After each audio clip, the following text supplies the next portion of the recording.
Hello, Funny Junk in YouTube. It has been quite a while. And you know what? It's been even longer since I've made a knife. So, what do you say we try making a little paring knife? Japanese style, of course. What I'm thinking is I'm going to make this out of W2, which I have some right here. And I also got a new bevel grinding jig, which I'm very eager to try out. I have it set to 8 degrees right now. I think that that's going to be good. I did a little test piece on a piece of like 1095. That seems like that's basically going to be fine, but we'll see. The W2 is 3/16 thick. That's a little bit thick, but given the fact that the knife is small and I want to put a Hamon on it, W2 is supposed to be fantastic for Hamon. I figure the little bit of extra thickness might help it survive a water quench. So, fingers crossed with that one. But we'll go ahead and start cutting out the template, get it adhered to the steel, and then we'll start cutting out the knife and grinding.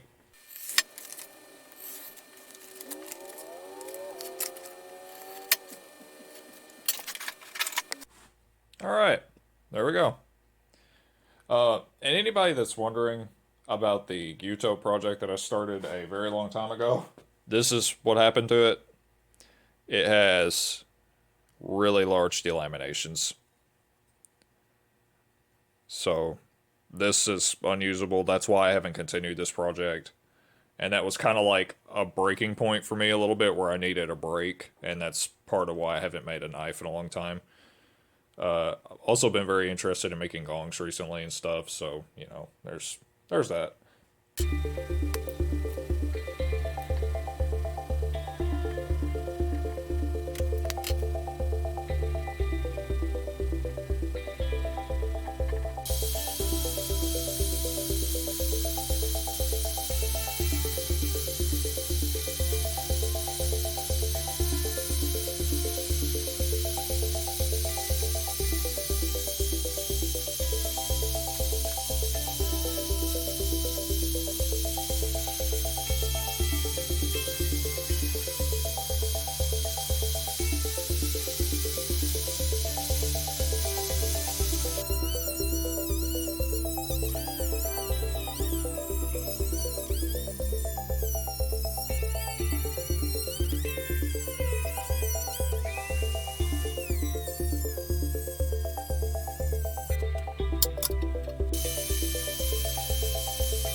Alright, so quick little rundown on how this works. Basically sit it where you want on the tang. Alternatively, if you have holes and stuff drilled in your knife handle itself, you can just kind of thread them through that, but since this is a tang knife, this nut has like a recess type thing, and I just sit them on top of that and then tighten down. Try to keep it even pressure.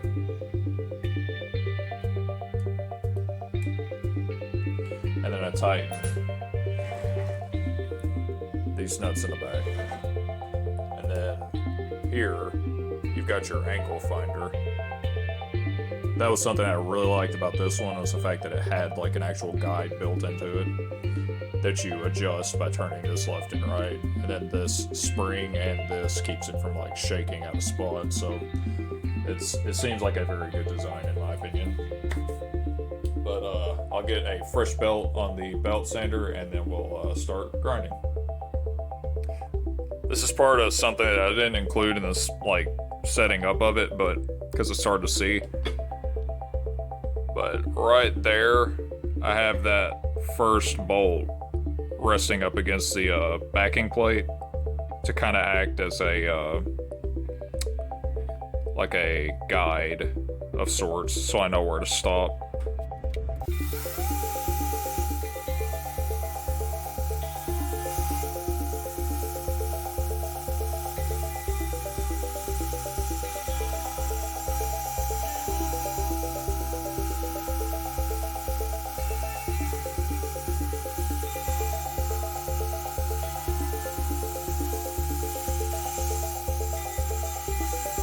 Well, I see why people act like this is cheating.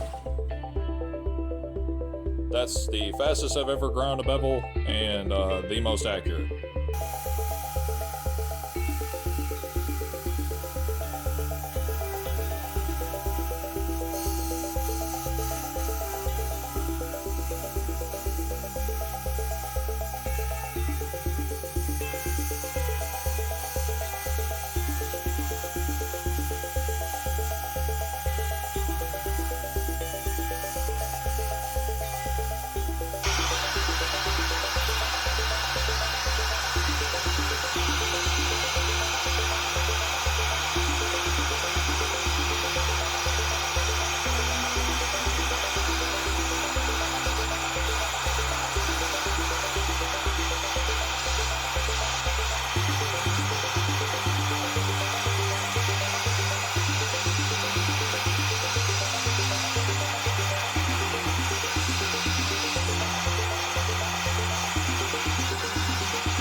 Already too cold, dang.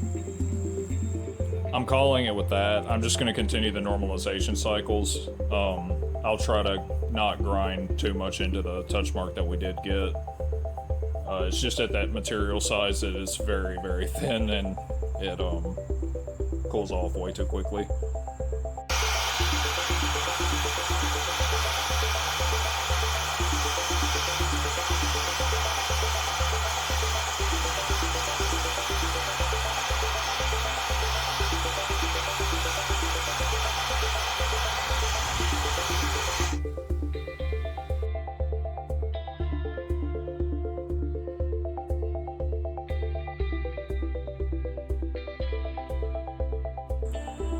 So, sorry the camera cut out for the claying.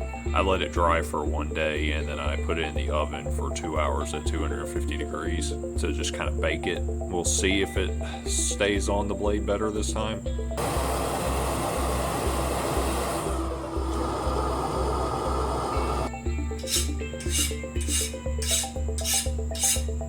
Goodness, y'all could hear that because it was really loud. We have a hard blade.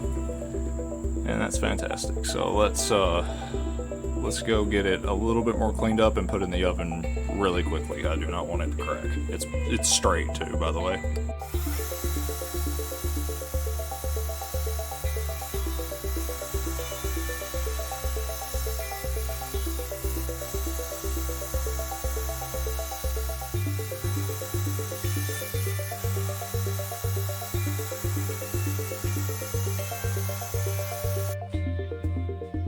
That's crazy. I just noticed something. I don't know how visible it is. There is a very, very slight amount of upward curve, like what you get in a katana when you quench it. I can't believe it did that on this size of a blade. That's interesting that it did that. I didn't think it could be done on a knife this small. Huh.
I mean, that's about what I was expecting.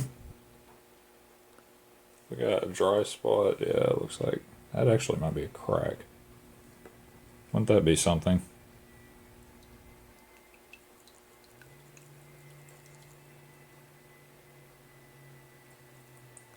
I think it is. I think it might actually have had a crack.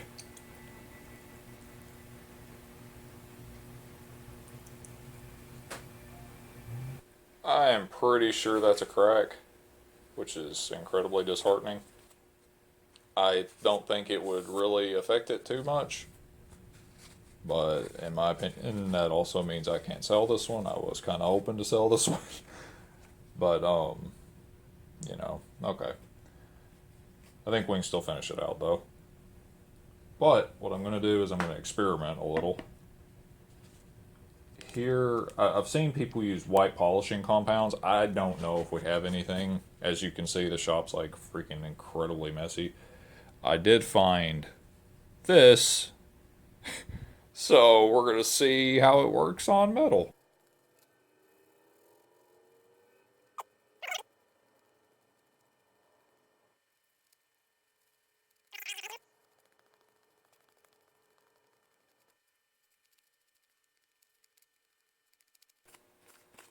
Okay, I'm going to go clean it again and I'll be right back. Alright, so either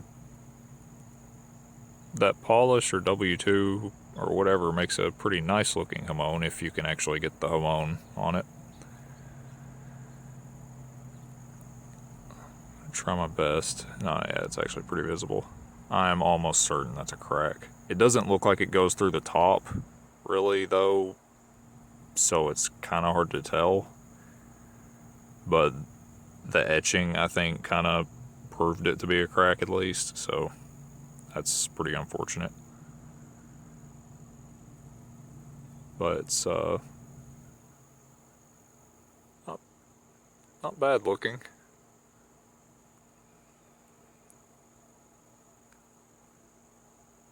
Proves to me I have still got a whole lot to learn about even just this one technique. My touch mark looks a bit worse now too. But yeah, the knife itself, it's not sharp yet, but it feels like it's gonna be really, really sharp, nice knife, at least the size and stuff. So I don't know, I'm very tempted to go ahead and finish it out. I might just use not as nice woods as I would have before, but let this be, you know, a first run at this kind of knife, I guess. But 2 tests this time, the bevel grinding jig and working with W2, and I've got to say the bevel grinding jig passed with flying colors. W2, I'm surprised it cracked on me. This is like the only other knife besides my first one that cracked on me, so granted that crack was way worse, but I will pick up on this a different day though. I think morale is low at the moment. I've given it some thought, and we are going to finish the knife, but since it's got a crack, I'm not using really nice wood. I'm not making the handle overly complicated. I have a piece of cherry here. I'm going to get it squared up. We're going to drill a hole. We're going to cut a slot for the tang in this dowel so that it has something to sit in, so that when it goes in, it's even. It's a handle making technique I've wanted to try for a little while and just haven't really had the opportunity to, I guess. So we're going to try it now. It'll be a good first trial run at it, especially on this kind of knife. So we'll get started. I've got exactly 9 minutes of recording time left, so I'm going to have to cut out parts of this. But here's the complicated little piece that will go inside of our handle. And now I'm going to start cutting the handle. Alright, our piece of squared wood. And here we've got the hole drilled in the handle, and you can see how it fits in, which for this technique you don't need a broach or anything to carve out your slot. You can just drill a hole, and then this acts as like filler almost. But you can still do a Japanese Makugi pin style construction too, so it's disassemblable and serviceable, which I like a knife that's disassemblable personally. So kind of fits together like that, but you know, a bit closer. Friction alone could hold that in, no problem, but we will put a really small pin in it. But now what we're gonna do is shape the handle. Here is the handle. I like the like kind of burned look that it got here and there, so I think I'm gonna keep that. Slides in like so.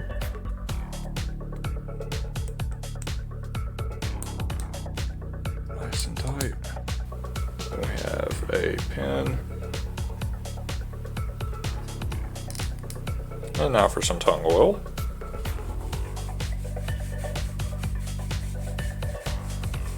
They're kind of pretty.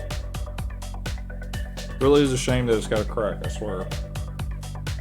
But we will take it in for sharpening now. And test it. Alright. It is finally done. Let's see how sharp it is. It will cut. No problem at all. And we have tomato to see how it handles something a little bit more practical. Let's see if I can do this with this knife. I don't know if I'll be able to. Oh, nice. Oh, okay.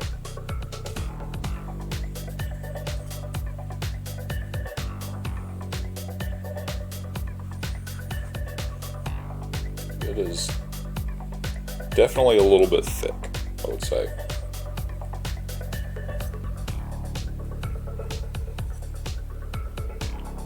Yeah, it tears a little bit because it's so thick, I think, but, well, that was a pretty clean slice.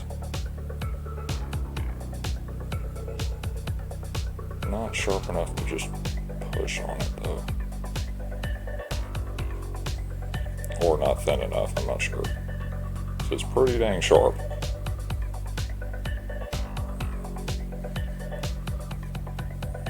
So, try from over here.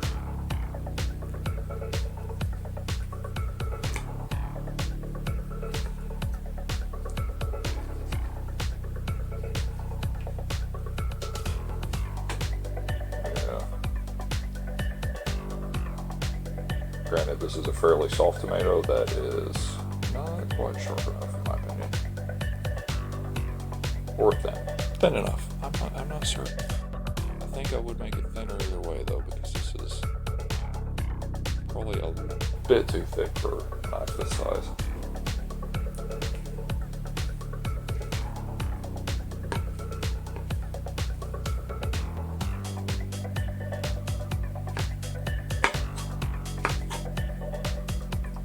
Alright, what did we learn besides don't cut tomatoes in your bed because it's a bad idea? Could be thinner, that's for sure.